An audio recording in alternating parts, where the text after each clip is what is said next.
I'm gonna be totally honest, I always thought that this was a movie that Ridley Scott made already. Like, I know that's funny. Like, you could be thinking like, oh my god, Ryan, why do you think that? I don't know. A lot of, there's a lot of movies where I think someone else made them already, and every now and then I just think, oh, didn't Ridley Scott already do a Napoleon movie? But no, he didn't. But either way, I recently watched Napoleon. Yes, Napoleon. It's the new historical epic directed by Ridley Scott. Although historical is kind of being put into question because of its inaccuracies, which I don't care about. I really don't. What I care about is a good movie. Although sometimes with those biopics, like, it's not perfect. I get it. But to actively say that you didn't know something about a guy you're making a movie about is pretty funny. Although, at least, the comment he made about not knowing how Napoleon took Egypt, so there's a shot of him firing cannons at the pyramids. That shit's funny as hell. Which is actually a pretty accurate way to describe this movie. This honestly was a little bit funnier than I thought it would be. Mainly because it is at Napoleon Bonaparte's expense. In this case, Napoleon being played by Joaquin Phoenix, who is getting very good at just playing losers. Like Joker, Beau is Afraid. I'm sure I'm missing something else in there, but he's getting a little too good at this kind of role. But even then, just going right into Joaquin Phoenix's performance, he is usually a great actor. This is one of the weaker performances I've seen of his, if I'm being totally honest. Although, weaker doesn't necessarily mean bad, especially when it comes to a great performer like Joaquin Phoenix.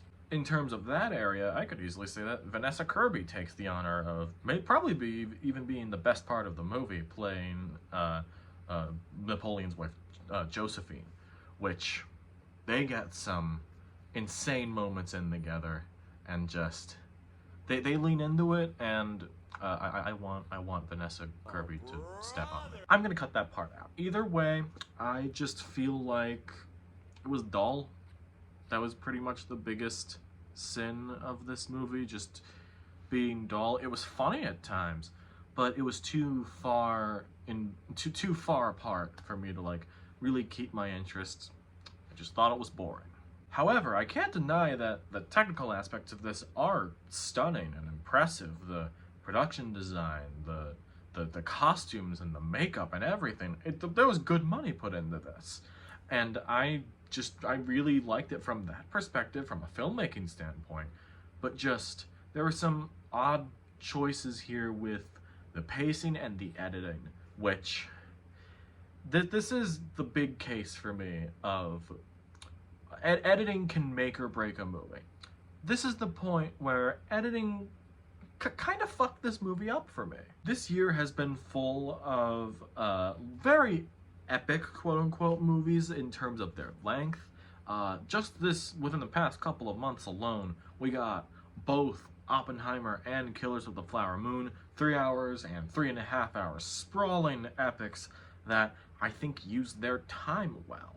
And it can make, and at least in my opinion, Oppenheimer is the benchmark, because that made a shit ton of money. It's a 3-hour drama. That's the benchmark for me. Napoleon lands at around 2.5 hours, which is not bad on paper, but you have to consider pacing, which is something I usually don't talk about in these videos, because I try to keep it simple and just like, oh, I enjoyed it because I thought it was fun, which is a very big generalization, but for the sake of this, I'm just gonna say that.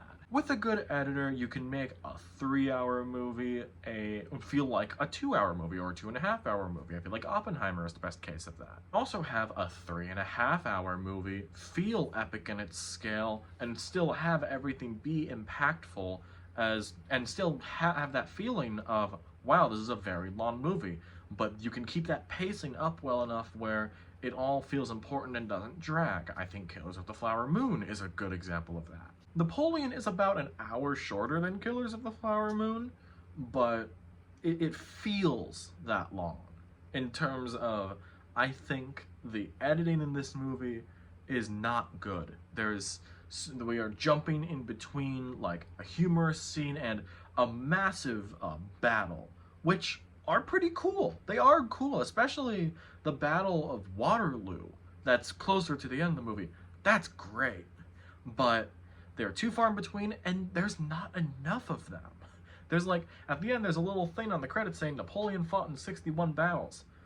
We only saw like 2 or 3 of them, and all of them were enjoyable scenes. Just have that. And I'm going through all this to say that going into the theater and sitting down, I was aware that there is going to be a director's cut of this, since it is an Apple movie that's going to be on Apple TV Plus, free of charge, to my knowledge. And I feel like this is going to be a make or break point for this movie for me, because what really killed the movie, what killed Napoleon for me, the movie Napoleon, not the guy, is its runtime.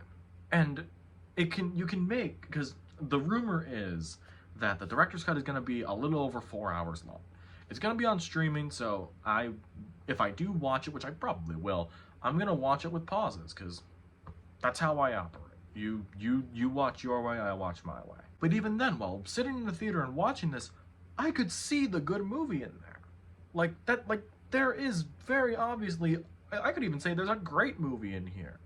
But this is the one that gets put out to theaters. I understand you can't just put out a 4-hour movie these days, which, I don't know, I guess I get it. But I feel like you lost the plot to your movie if you are intending to make this a 4-hour plus odyssey of a movie, but then you're sending it to theaters and cutting it down to 2.5 hours, which apparently was the intention to be able to get it in theaters, out of what I read, which I don't think that's right.